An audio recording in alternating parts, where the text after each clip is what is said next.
Vasishta continued, that is not considered action, O Ram, which you perform merely with the organs of action, with an unattached mind.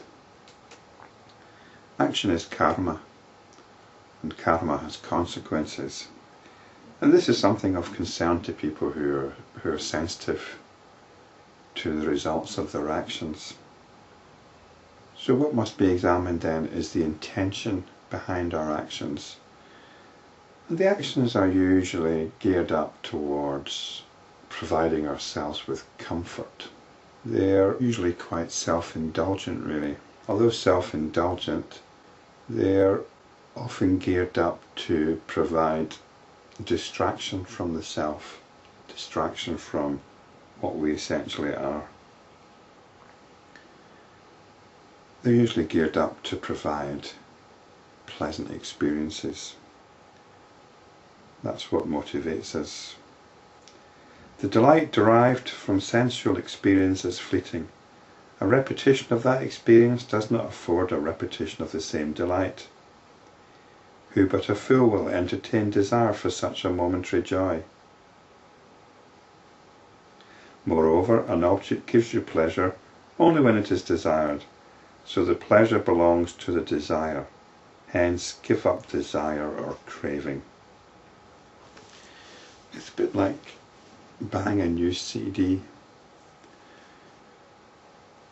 and it's really nice to get it, unwrap it and put it on, play it a few times. It's very enjoyable. But what's actually happening here? Where does the pleasure arise? Does the pleasure arise in reminding ourselves that we own this thing? Or does the pleasure arise in remembering when we first heard this particular piece of music?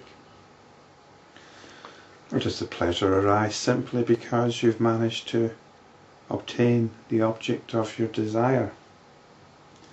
And if you stopped reminding yourself that this was an object of desire, it soon becomes forgotten. So the pleasure belongs to the desire, hence give up desire or craving.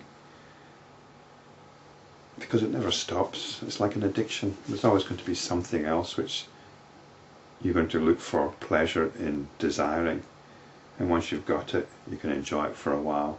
And then you get on with the next thing. If in the course of time you attain to the experience of that, the self, do not store it in your mind as a memory or ego sense to be revived as desire once again. So this is spiritual desire, which is no better than ordinary desire. It's even worse in some ways because you think you're being spiritual about it. Sometimes in spiritual practice we can get some very nice experiences which we then take as our benchmark that we need to get back to somehow. We need to drop that. There's the story of the Israelites in the wilderness, and apparently God gave them fresh bread every day. This was the manna from heaven, but they were under strict instructions not to store it. This manna would be freshly delivered each day. Spiritual truth has to be fresh. If it's not fresh, it's not truth. It's not spirituality. It's only memory, it's only talk. For when you rest on the pinnacle of self-knowledge, it is unwise to fall into the pit of ego sense again. But it usually happens, and what happens is it becomes even subtler and more insidious because the ego sense is now dressed up in the language of spiritual truth. Let hope cease and let notions vanish. Let the mind reach the state of no mind while you live unattached. You live not just unattached to your material possessions, your loved ones. You live unattached to notions of truth. You are bound only when you are ignorant. You will not be bound if you have self-knowledge. Hence, strive by every means to remain vigilant in self-knowledge. And this vigilance means being vigilant at very, very subtle levels. Sometimes it's very difficult to distinguish self-knowledge from a memory of self-knowledge. My impression of some spiritual teachers is that this is what they're relating to, is a memory of self-knowledge. It's something I have to watch out in myself for as well. One gets used to thinking in a certain way, relating in a certain way, and all that's happening is that certain habits are being established. So this vigilance isn't just about being vigilant, it's about challenging oneself, asking oneself whether one's relating to notions.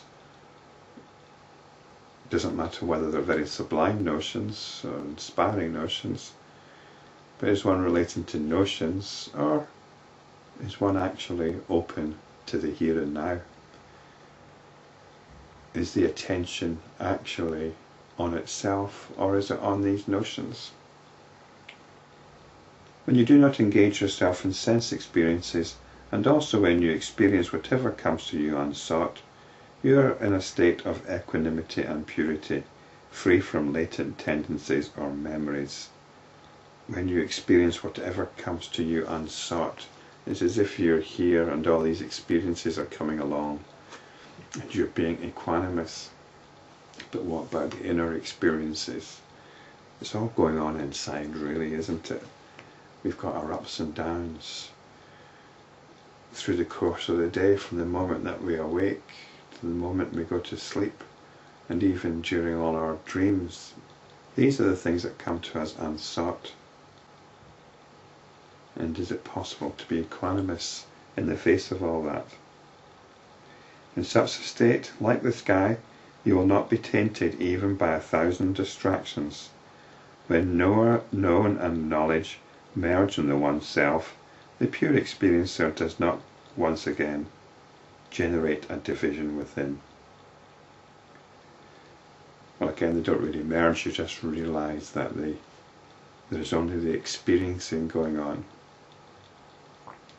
We no longer actively make this division, because this division is something which has to actively be propped up. So we can stop making that division between the knower, known and knowledge. There's only the knowing, the experiencing.